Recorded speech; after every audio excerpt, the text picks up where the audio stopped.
Donc j'ai eu la chance de coordonner cette table ronde avec le soutien très actif d'Alain Dutilleul. Donc on va présenter à deux, mais nous étions également accompagnés de Jacques Morel, qui est rhumatologue à Montpellier et qui malheureusement ne pouvait pas être là aujourd'hui, et Clémentine Schilt, qui est ici à l'Institut Pasteur, qui nous a beaucoup aidé dans la coordination de cet atelier.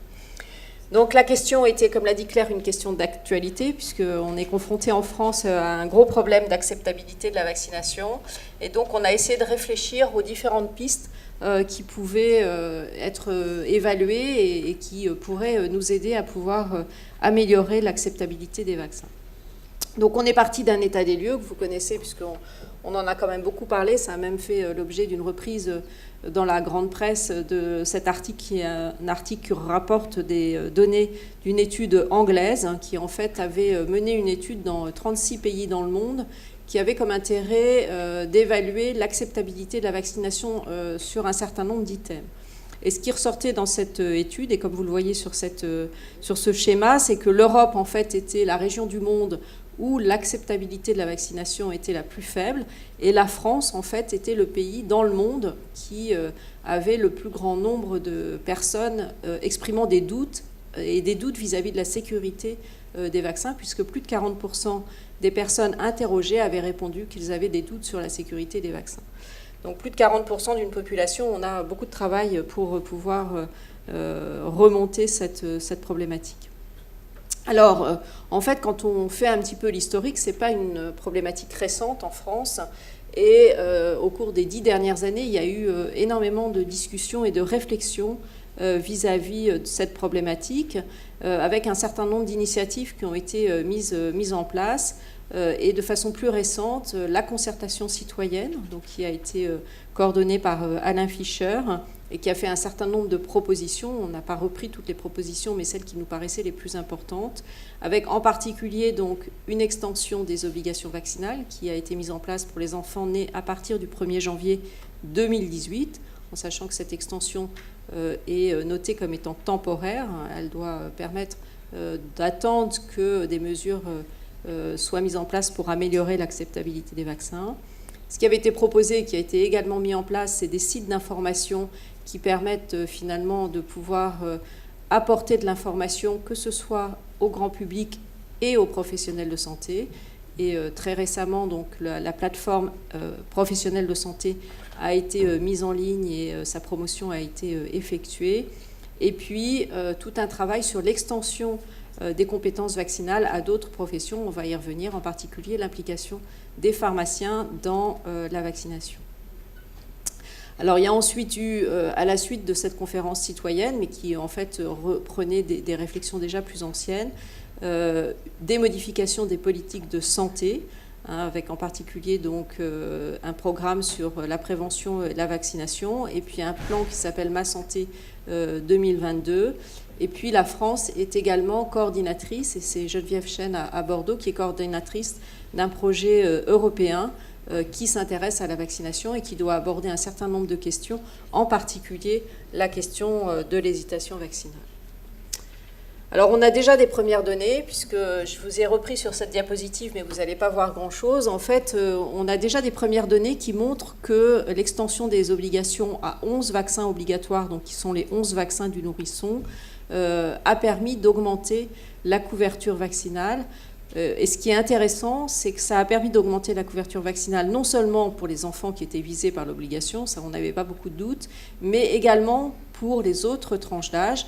Et ça c'est important puisqu'il y avait un certain nombre de professionnels qui pensaient que cette extension de l'obligation allait avoir un impact très négatif sur l'acceptabilité de la vaccination, et que certes on allait avoir une augmentation de la couverture vaccinale pour les enfants concernés par cette obligation, mais que ça allait s'accompagner d'une baisse de la couverture vaccinale dans les autres tranches d'âge. Et en fait, ces premières données ne vont pas du tout dans ce sens-là et montrent au contraire qu'on a une amélioration de la couverture vaccinale dans les autres tranches d'âge, et Santé publique France devrait présenter des résultats qui font exactement dans le même sens au moment de la semaine européenne de la vaccination au mois d'avril. Alors, dernier point qu'on avait aussi voulu vous présenter et qui va aussi dans un point positif, c'est le bilan de l'expérimentation de vaccination antigrippale en officine, donc par les pharmaciens. L'année dernière, la saison grippale 2017-2018, 2 régions en France avaient participé à cette expérimentation.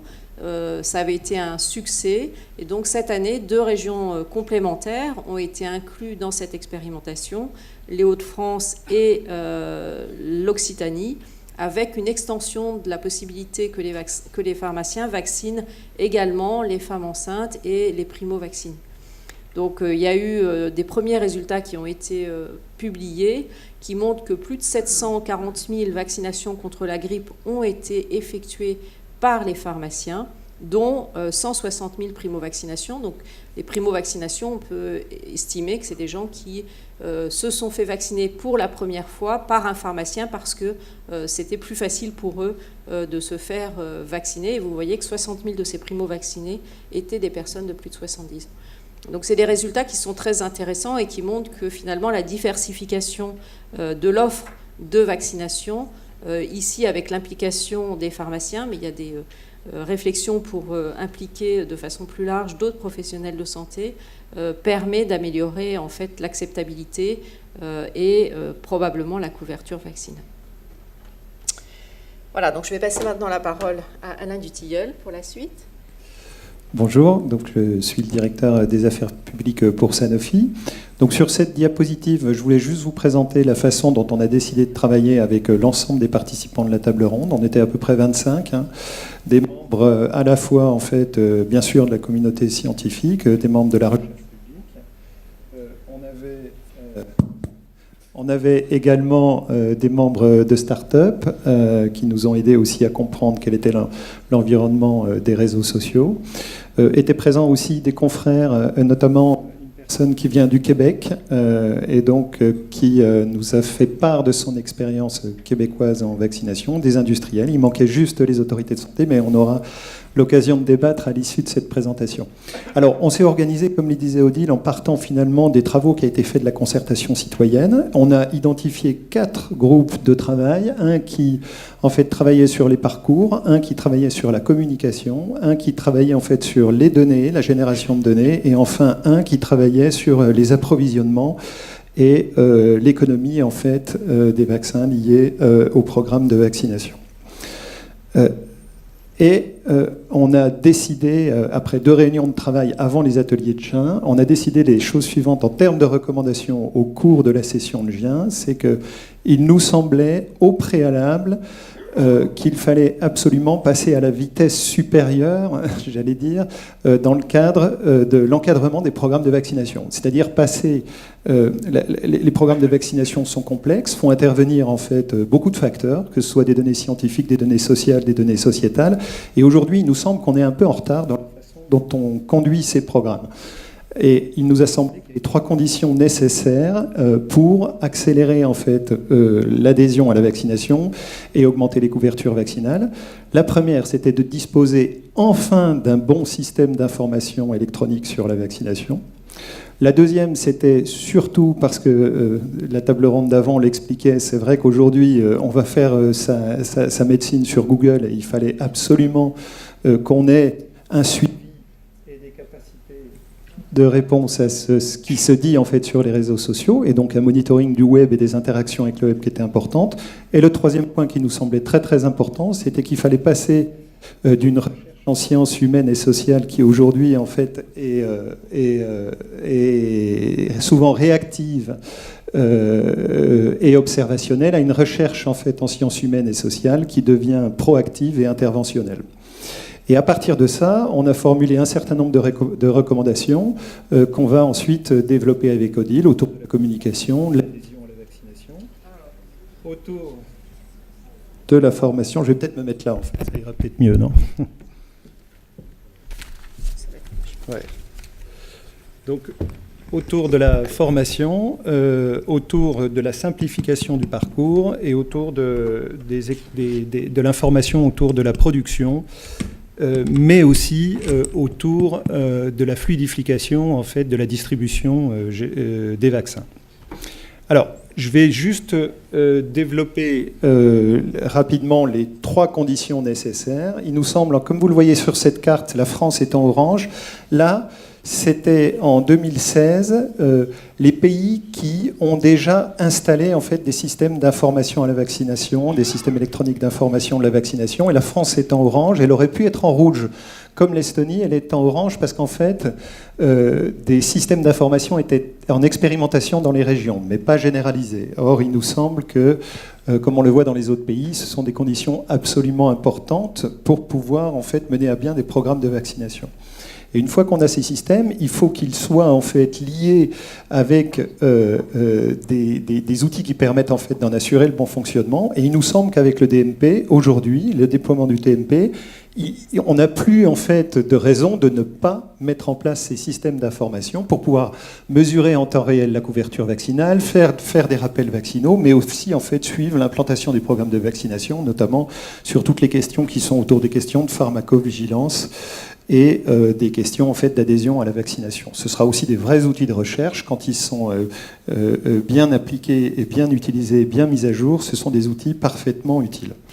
La deuxième condition importante, comme je le disais tout à l'heure, c'est d'essayer de mettre en place des observations, des conversations qu'il se passe sur les réseaux sociaux. Et on avait pour cette réunion, grâce en fait à Stéphane Chou qui est ici présent, analysé pendant tout le mois d'août, avec des mots-clés, les conversations en fait qu'il y a autour de la vaccination. Et ça nous a permis, sur un exemple concret, de voir qu'on pouvait très très bien, en temps réel, suivre les discussions qu'il y avait autour de la vaccination, voire même les angles qui étaient les plus en fait utilisés. Et justement, ça nous a donné l'idée derrière de mettre en place des interventions pour pouvoir répondre en fait à ces conversations, comme on le verra tout à l'heure. Et puis Stéphane Chouc nous a aussi expliqué qu'en mettant en place ces systèmes de manière pérenne, ça nous donnait l'occasion de détecter les signaux faibles et donc d'améliorer les systèmes de vaccinovigilance et de les compléter en fait par une surveillance en temps réel sur le web. Et le troisième point, qui était la condition nécessaire, c'est la génération de données en sciences humaines et sociales. Et là, on a proposé en fait la carte suivante, enfin la map suivante, de se dire qu'on doit intervenir dès la recherche fondamentale sur un nouveau vaccin pour essayer de comprendre en fait quelles sont l'adhésion de la vaccination à la future vaccination par à la fois les soignants et les candidats à cette vaccination. Que ces données en fait doivent être analysées par la commission technique des vaccinations pour savoir en fait à quel moment et à quel niveau de maturité les parties prenantes qui vont faire le programme de vaccination vont au moment de la recommandation de cette vaccination, en fait, on peut s'attendre. Et enfin, et surtout, de mettre en place, grâce à la recherche interventionnelle, les programmes de communication qui vont favoriser l'adhésion à la vaccination et qui nous permettront de développer des niveaux de couverture vaccinale à des niveaux qui sont des niveaux attendus quand on met en place un programme de vaccination sur un territoire. Alors ça existe déjà au Québec, ce que nous a expliqué notre Arnaud Gagneur, qui est pédiatre à Sherbrooke et qui fait de la recherche aussi en vaccinologie, comme on le verra tout à l'heure. Et c'est déjà en place, en fait, et c'est un considérant important des recommandations, de la prise de recommandation du comité technique des vaccinations québécois. Alors, tout ça pourrait bien évidemment faire l'objet de financements public-privé pour la mise en place de ces études en sciences humaines et sociales interventionnelles. Ensuite, on est passé en fait aux recommandations. Merci.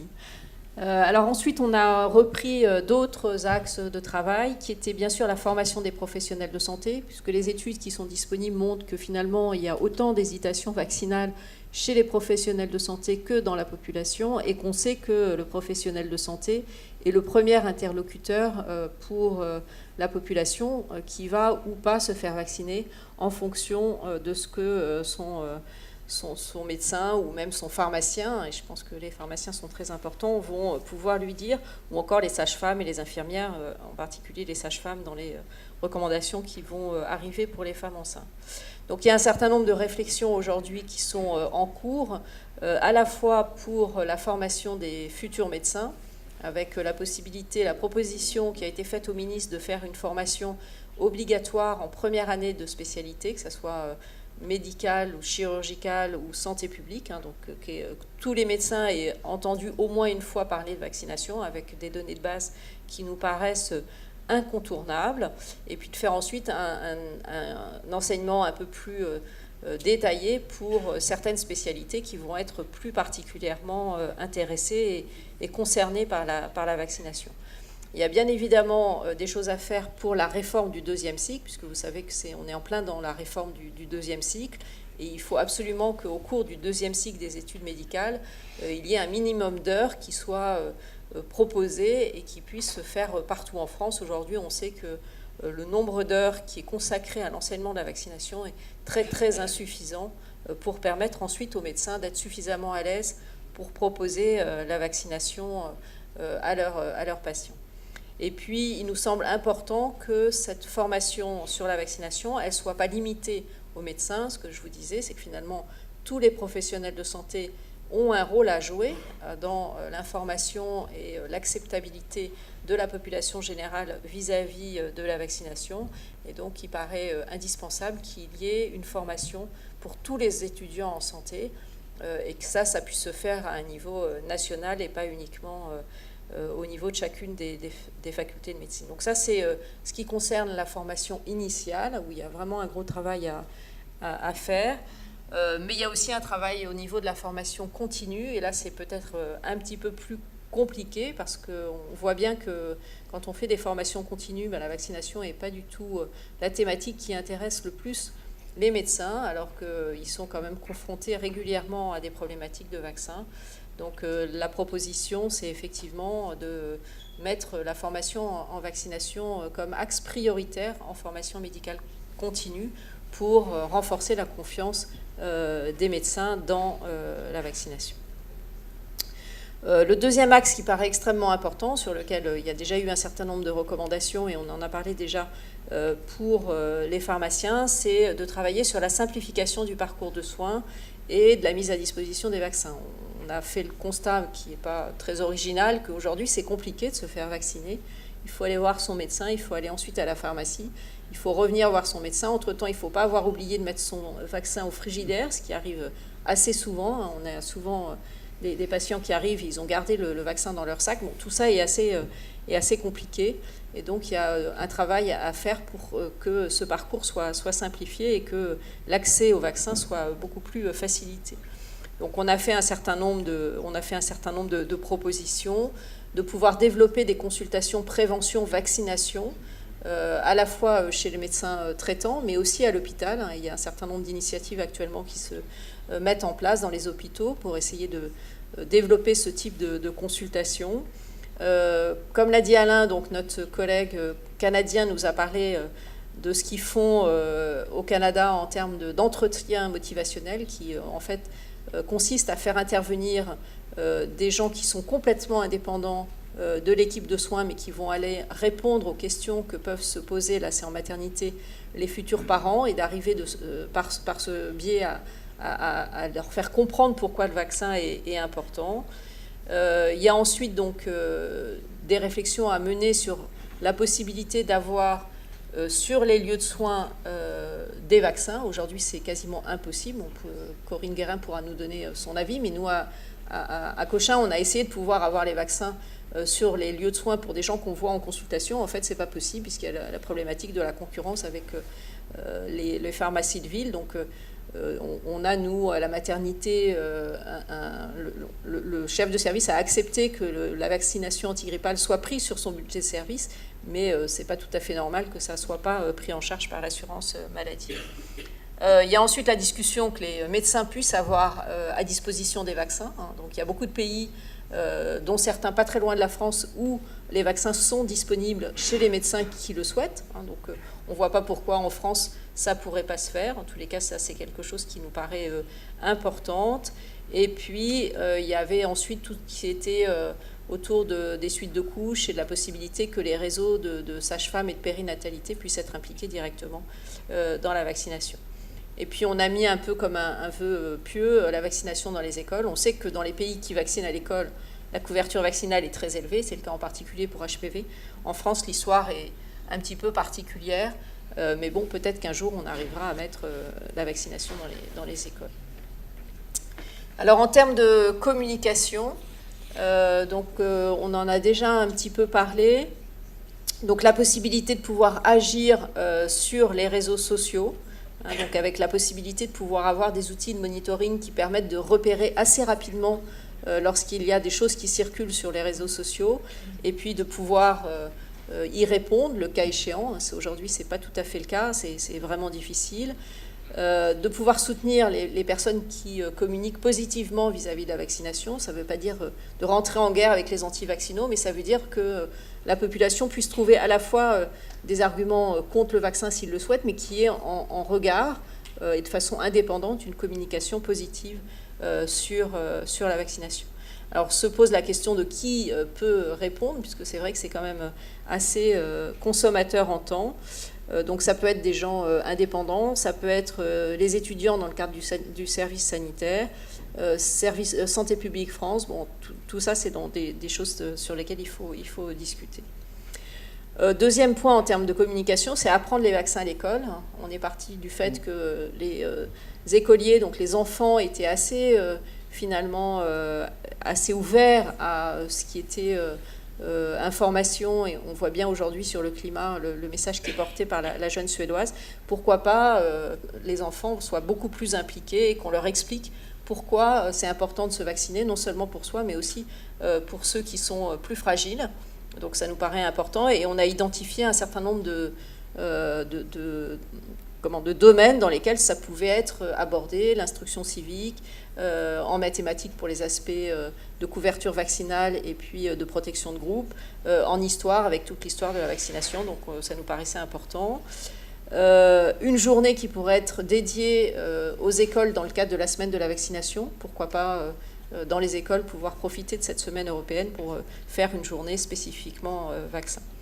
Ensuite, on a abordé des initiatives locales, comme Immuniser Lyon, par exemple, qui était une initiative qui a été très bien vécue et qui maintenant va être diversifiée, qui va se mettre en place dans différentes villes. Donc ça nous paraît important.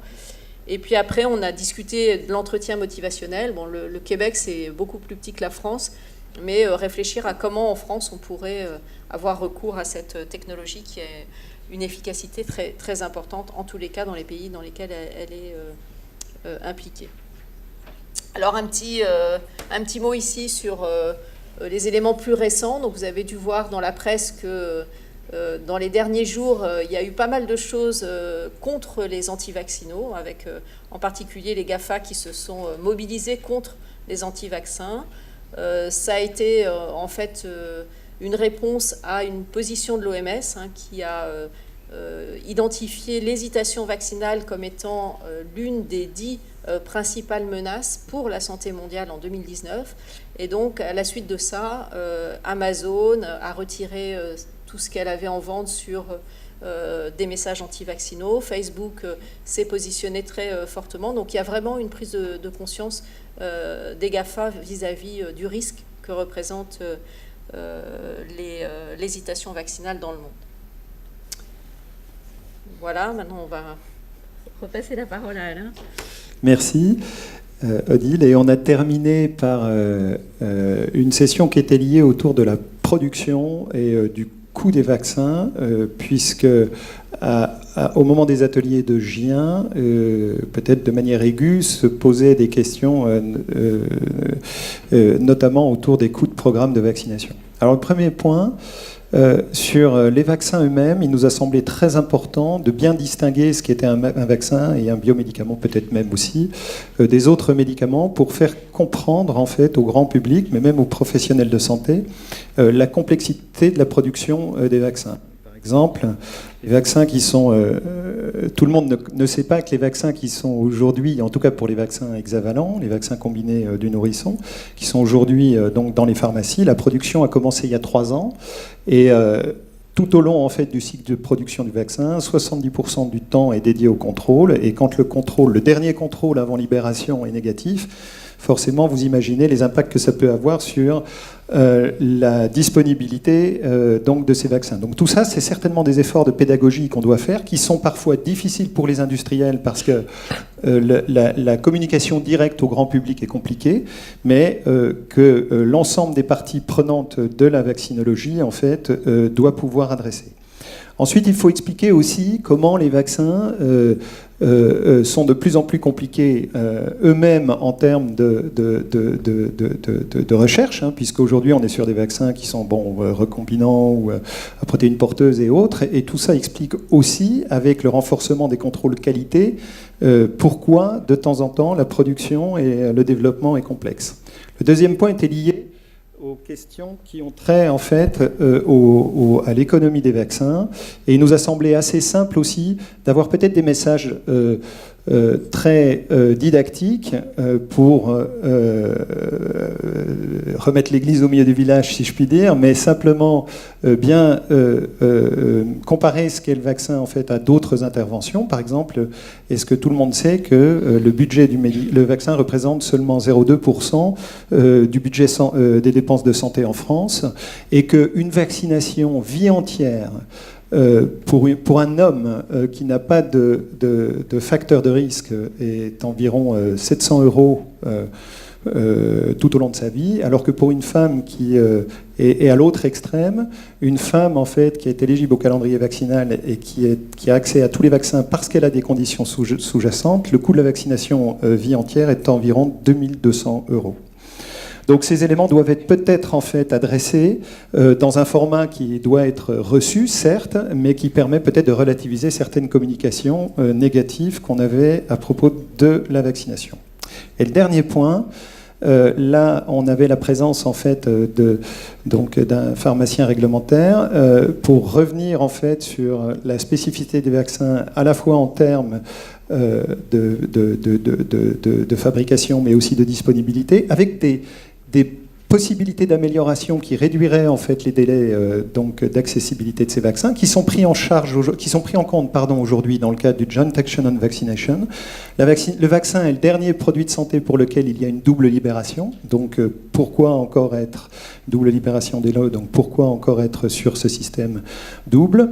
Deuxièmement, des propositions dans un territoire européen, par exemple, pour faciliter la flexibilité d'un transfert d'un pays à un autre, avec la mise en place d'une e-notice, par exemple, puisqu'aujourd'hui, quand il existe certains vaccins encore disponibles dans des pays pour lesquels les conditionnements n'est pas dans la langue dans laquelle on pourrait en avoir besoin, malheureusement, on ne peut pas les utiliser. Et puis, à long terme, est née l'idée, qui est aussi une idée qui est portée dans le cadre du Joint Action on Vaccination, d'harmoniser les calendriers de vaccination européens, parce que vous savez qu'il existe autant de calendriers de vaccination en fait en Europe qu'il existe de pays membres de la communauté.